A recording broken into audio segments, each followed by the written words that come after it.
Ken Hinkley came to a club on its knees and turned it into a consistently strong powerhouse. Over his time at Port Adelaide, he was named the AFL's Coach of the Year on 2 separate occasions. In 13 seasons, he led Port Adelaide to 7 finals campaigns and 4 preliminary finals. But the one thing that had always been missing on his coaching resume was the fact that he never made it to the one day that matters most. The one day that makes coaches legendary, the AFL Grand Final. So, was Ken Hinkley's time at Port Adelaide a heroic revival, or was it an era of repeated heartbreaking failure? This is the story of a man who inherited a mess and managed to build a premiership contender. A coach who went through crushing heartbreak on multiple occasions and who now holds one of the most complicated legacies in modern footy. While some fans will tell you his time at Port Adelaide was a complete failure, others will tell you he completely saved a dying football club. In order to understand the impact that Ken Hinkley had throughout his tenure, you have to remember just how bad things were at Port Adelaide before he got there. By late 2012, the club was a total mess. Only 5 years after playing in a grand final, the power had completely crumbled and was beginning to completely fall apart. They had missed the finals for 3 straight years and were struggling to hold on to a long-term head coach. The club was unstable and was beginning to run out of money, while the playing list was a mix of unproven young kids and inconsistent talent, meaning no one really wanted to take the risk of becoming Port's senior coach. It was just too hard for any coach to handle until someone did it. Someone decided to try and take on the riskiest job in the AFL. An assistant coach coming over from one of the most legendary clubs in the AFL as a highly respected assistant from Geelong, taking on his first and what would become his only senior head coaching role. A 46-year-old Ken Hinkley was seen by some as simply the last man standing when he took the job as Port Adelaide's senior coach. Here was an outsider from Victoria tasked with reviving and saving a proud South Australian club on the verge of collapsing, but what happened next was nothing short of a miracle. In his very first season in 2013, Hinkley transformed the power. He took a team that had won just 8 games in the last 2 years combined and led them to a 13-win season and a finals appearance that shocked the entire AFL. In that finals appearance, they went over to the MCG and knocked out Collingwood for their elimination final, winning by a comfortable 24 points, before heading over to Melbourne for their semi-final against Geelong. Unfortunately, the mighty Cats ended up proving to be too strong for the inexperienced Port Adelaide side, with the Power only just losing the game by 16 points, therefore being knocked out of the finals completely. The 2013 season was a massive success for Hinkley and his club. The way they played was intoxicating. They played a fast, aggressive and relentless style of footy that was just not there in years prior. Hinkley was named the 2013 Coach of the Year, and the hope from the fans was finally back. Kenny had brought belief back to Alberton. The 2014 season was even better. The Power weren't a surprise anymore. They were genuine contenders and other teams knew about them. They won 14 games and stormed into the finals once again. After destroying Richmond at Adelaide Oval in their first final, they travelled west and pulled off a huge upset against Fremantle, winning by a comfortable 22 points. That win then set up a preliminary final showdown against the Hawks at the MCG, who were the reigning premiers. This was a game that would come to show the early problems that would define the Ken Hinkley era at Port Adelaide. Port started the game very shaky, kicking a wasteful 3 goals and 9 behinds in the first half.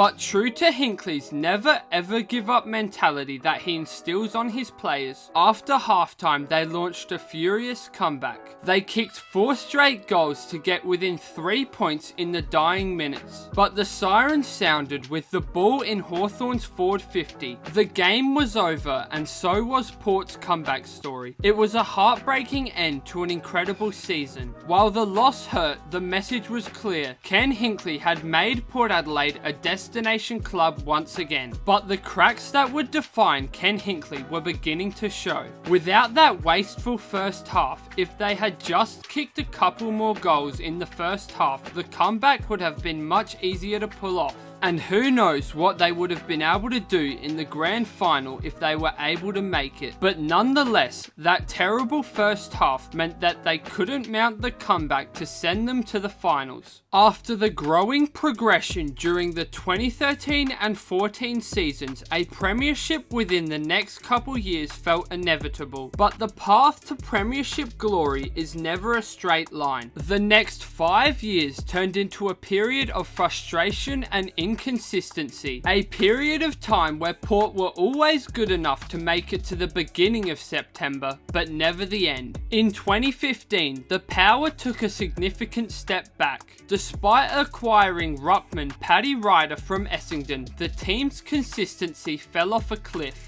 They won 12 games but missed the finals by a single win, with surprising losses to bottom dwellers Carlton and Brisbane proving to be very costly. But somehow, the 2016 season was even worse than the one before. The league-wide suspension stemming from Essendon's supplement saga sidelined both Paddy Ryder and Angus Monfries for the entire year, ripping a hole in the team's structure and sidelining 2 of the team's core players for the whole season. The team managed only 10 wins, slumping to 10th on the ladder as their electrifying style seemed to have been figured out by the rest of the league. For the first time, the fans were getting reckless, with Ken Hinkley's job as Port Adelaide's head coach truly being questioned by not only fans, but the media as well for the first time since his move to Port Adelaide in late 2012. The 2017 season saw the return of both Paddy Ryder and Angus Monfries, both back from their season-long suspensions. This meant the core and structure of the team was back and ready for a full season. With a full core, the club decided to go shopping during the 2017 trade period, bringing in Tom Rockcliffe, Stephen Motlop and Jack Watts. These new acquisitions helped lead Port to a return to form with 14 wins and another chance at a finals campaign. But that hope was ripped away in a gut-wrenching extra-time elimination final against the West Coast Eagles at Adelaide Oval. The game ended after the final siren when Luke Shuey was awarded a controversial free kick that led to him kicking the winning goal, a moment that would haunt Power fans for years to come. After the siren, in extra time, to send the West Coast Eagles on in season 2017. He's kicked the goal. The Eagles have won.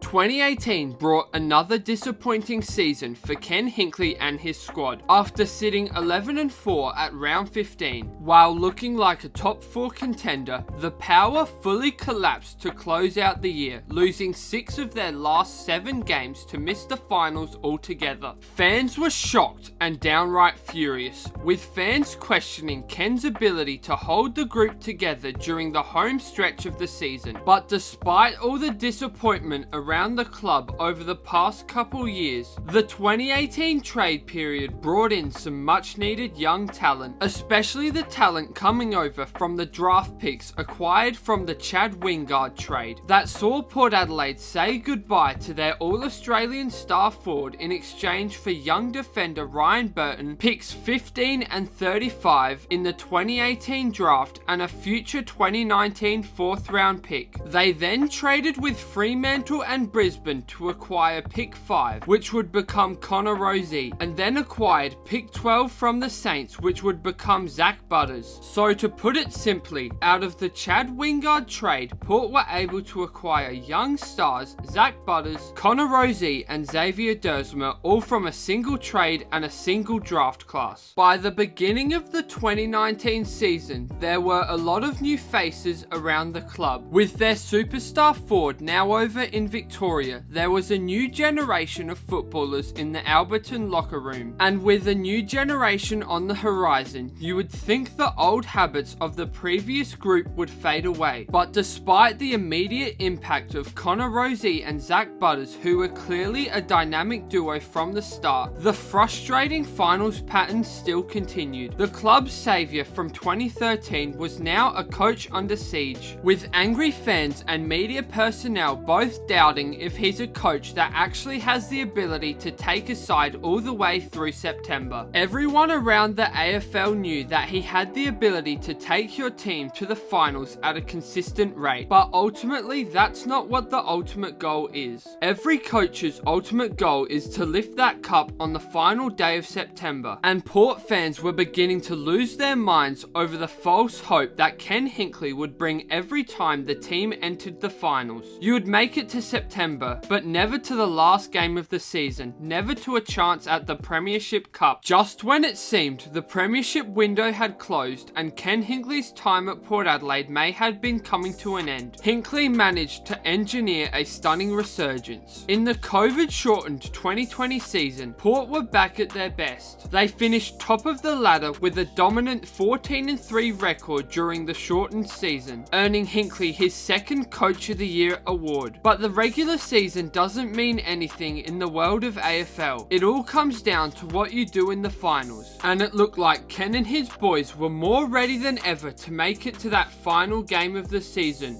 Or did it? After winning their first final against Geelong by a comfortable 16 points, they hosted a preliminary final against the reigning premiers, the Richmond Tigers. In a tense, low-scoring arm wrestle at Adelaide Oval, the Power fell agonisingly short, losing by only 1 goal or 6 points. But that disappointing result was not entirely Ken's fault, and I'm sure any Port fan remembers the moment I'm about to call back on. With about 10 minutes left in the last quarter, with the Tigers up by only 4 points, Hamish Hartlett dove forward to knock the ball to the boundary line and was pinged for deliberate out of bounds. The entirety of Adelaide Oval went fully bonkers, and for me, I don't think I've yelled louder in any other moment in my entire life, because frankly, the call was just wrong. Here's a clip of the moment so you can take a look at it for yourself, and let me know in the comments if you think the call was correct or not. Too far across the face of goal. Revolt's outnumbered again. Amon couldn't mark. Shucked by Revolt. He snaps. Lynch goes off the deck. Hand pass goes straight to Laddams in defence. Sets a task now for Hartlett, who finds the boundary line. That will be deliberate. Deep at left, full forward for the Tigers.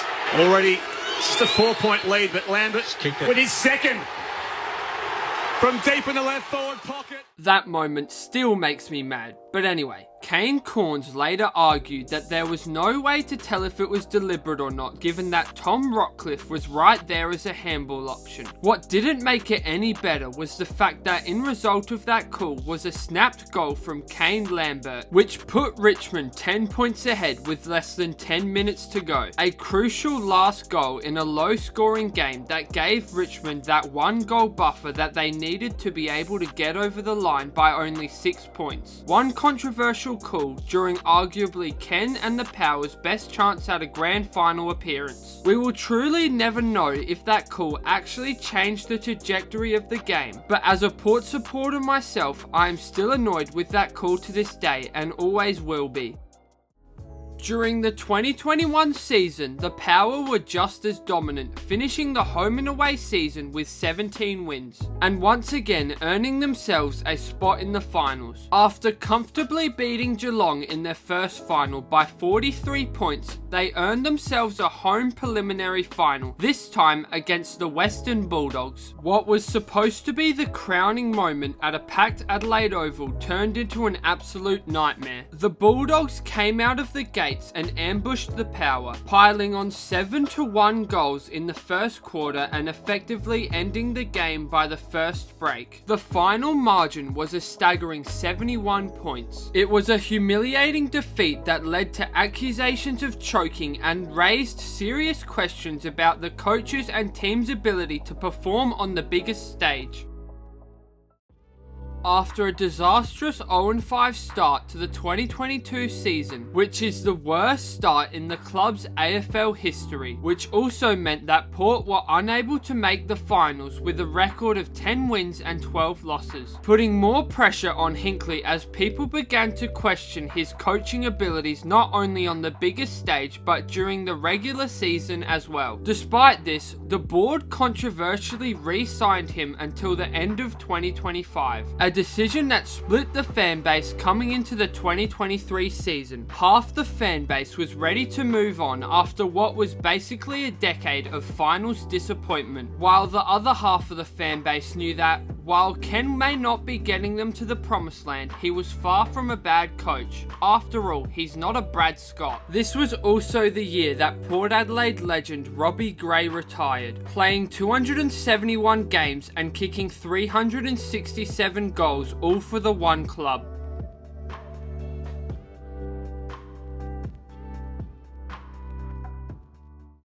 But on the back of his fresh contract, Ken Hinkley rewarded the fans with a club record 13-game winning streak and a top 4 finish in the 2023 season. But in true Ken Hinkley fashion, the Power were knocked out of the finals in straight sets, losing a qualifying final to Brisbane and then a semi-final at home to GWS. The 13-game winning streak was cool, but once again, none of that really matters when you can't back it up when it comes time for finals.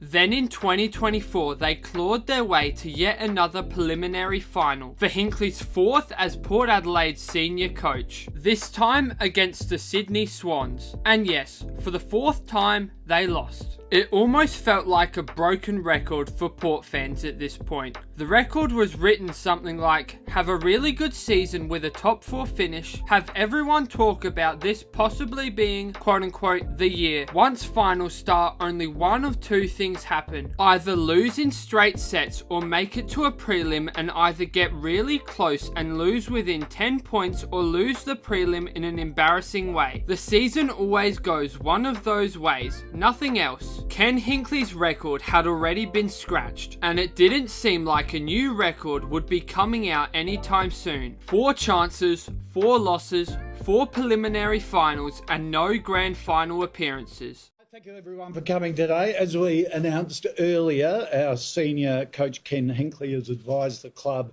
that he will step aside from the senior coaching role at season's end, with current assistant coach Josh Carr appointed as his successor in 2026. Look, Ken has had open communication with the club over the pre-season and confirmed that 2025 would be his last season as senior coach here at Port Adelaide. In February 2025, before a single footy was kicked, Port Adelaide made a huge announcement. Ken Hinkley would coach the 2025 season, his 13th and final year, before handing the reins to assistant coach Josh Carr. The club and Hinkley himself put the team first, giving everyone clarity and avoiding a year of constant speculation. Hinkley entered his last dance with what he called a burning desire to finally get the job done. The 2025 season itself was a tough one. The team was hit hard by injuries, and the results were up and down, finishing with a 9-14 record, which was the worst of Hinkley's tenure at the club. But the win-loss column almost felt secondary, as the 2025 season was more about the end of an era. His final game as coach was against the Gold Coast Suns, in a fittingly dramatic contest, and one of the best games I have ever watched with my own two eyes. The Power held on to win by 4 points. The emotional scenes after the siren, with Hinkley arm in arm with retiring club legend Travis Boak, served as a powerful farewell. In his last press conference, Hinkley was saddened and highly emotional. He joked about being unemployed before stating, "Tonight I'm still the coach, and I'm a coach who's the proudest coach the world has ever seen." I'm unemployed. I thought, how am I going to get a job? No, I didn't give a stuff, to be honest. I thought I'm just going to enjoy this moment. I'm just going to love my footy club, and tomorrow morning I'm not the coach, but tonight I'm still the coach, and I'm a coach who's the proudest coach the world has ever seen tonight. So how will history remember Ken Hinkley's 13 years at Port Adelaide? He leaves as the club's longest serving AFL coach, with a winning record better than any of his predecessors. Unfortunately though, he also holds the AFL record for the most games coached at one club without ever making a grand final. At 297 games without ever making it to the final game at the end of September. Was his tenure a heroic revival? Absolutely. You have to remember that he walked into a club that was broken and irrelevant, at the brink of bankruptcy. He came in and immediately made them a force to be reckoned with. He breathed life and belief back into Port Adelaide. For that alone, his contribution is immense. Without him, we might not have Port Adelaide as an AFL side. Was it an era of heartbreaking failure? If you only measure success in premierships, then yes. 4 preliminary final losses, 3 by less than a goal. Not ever making a grand final will always be the giant asterisk next to his name and coaching career. The truth is, Ken Hinkley was the perfect man for the rescue mission. He was a culture builder and a motivator that his players clearly loved. He carried the club from its hands and knees to the brink of glory, over and over again, year after year, through every low point. He might not have been the man to get them over the final hurdle, but without him, they never would have been in the race at all. His legacy is one of sustained success and ultimate heartbreak. It's the story of a man who gave everything and got so close to ultimate success. But what are your thoughts on Ken Hinkley's time at Port Adelaide? Do you see it as a success? Let me know in the comments below, and if you enjoyed this deep dive into Ken Hinkley's AFL story, make sure to subscribe so you don't miss any more AFL content. Thanks for watching and goodbye.